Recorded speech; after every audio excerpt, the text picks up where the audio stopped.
皆さんこんにちは。ソロンチャンネルです。ファインマンという名前を聞いたことがあるでしょうか。リチャード・ P・ ファインマンはノーベル物理学賞を受賞した著名な物理学者です。またご冗談でしょうファインマンさんというエッセイやファインマン物理学という5冊からなる教科書の著者としても知られています。今日は教科書のファインマン物理学の解説を行うというわけではなく、ファインマンの物理、つまり彼が行った研究の中から素粒子物理に関するものをいくつか独断と偏見で選び紹介したいと思います。よろしければチャンネル登録、グッドボタンをお願いします。では早速一つ目に行ってみましょう。ファインマン図。素粒子を衝突させることにより素粒子の性質を調べることができますが、実験で得られる値を理論計算で出すためには散乱振幅の接動計算を行う必要があります。ファインマン図とは簡潔に言うと、散乱振幅を書き下すルールを視覚化したものです。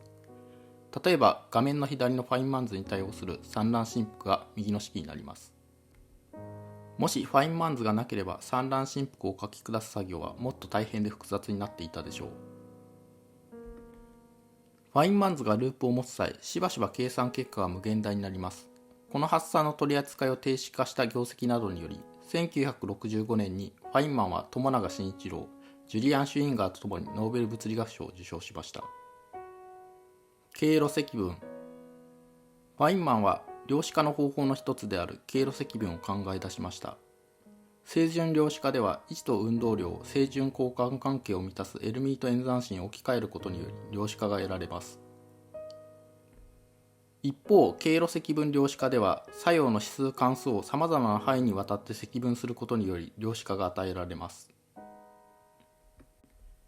この経路積分はさまざまな分野で重要な応用を持っていることが知られています。例えば時空を有限個の格子点で近似することによりコンピューターを用いて経路積分を実行することが可能になります。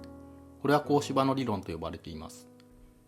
通常、接動論に基づく正準量子化ではゲージ論の強結合領域を定量的に解析することは困難ですが、格子場の理論により強結合領域を解析することが可能になります。また、非可感ゲージ論の接動的な定式化ではゴーストと呼ばれる場を導入する必要があります。非可感ゲージ論の経路積分量子化から容易にゴースト場の作用を導出することができます。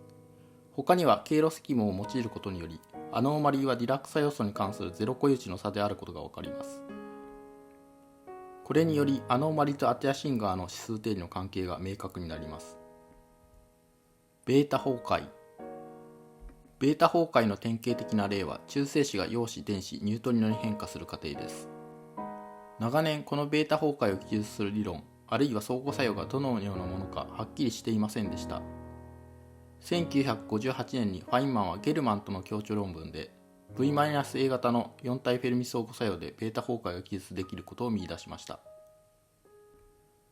現代的な見方では中性子を構成するダウンクォークが W ボソンを介在し、陽子を構成するアップクォーク、電子、ニュートリノに変化する反応の低エネルギー有効相互作用として4体フェルミ相互作用が現れます。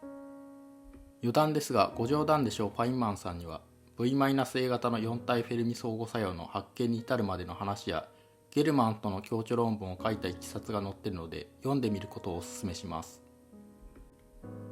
パートン模型。現代では陽子や中性子などのハドロンと呼ばれる粒子はクォークがグルーオンを媒介することにより構成されていると分かっていますが、1960年代まではハドロンを構成する強い力の性質はまだよく分かっていませんでした。その理由はその名前の通り強い力が強いため、先ほど説明したファインマン図による接動計算が適用できないからです。1969年にファインマンはハドロンがパートンと呼ばれる構成要素からなるという考えを導入しました。パートン模型では高エネルギーのハドロン散乱は接動計算が適用できるパートンの散乱と接動計算が適用できないパートン分布関数に分解するという過程から様々な理論的な予言が可能になります。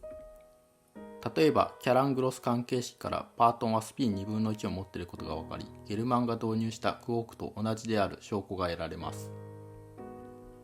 パートン模型が提出された約4年後にグロス・ウィルツェック・ポリッツァーの論文が現れ、強い相互作用の接動論を扱う接動的 QCD が確立しました。節動論で扱える部分と扱えない部分への分解はファクトリゼーションと呼ばれ、ファクトリゼーションの際に導入されるエネルギースケールに物理が寄らないことから、パートン分布関数のエネルギー依存性を記述するディグラップ方程式が導かれます。他にも量子コンピューターのアイデアを導入したのはファインマンだと言われています。さらに重力の量子化におけるゴースト場に関する研究、物性では超流動、超伝導、ポーラ論に関する研究など、様々な分野で研究が知られています。ファインマンの物理に関する話はいかがだったでしょうか。動画作成のモチベーションが上がるので、この動画を面白いと思った方はチャンネル登録、グッドボタンをお願いします。では次回の動画でお会いしましょう。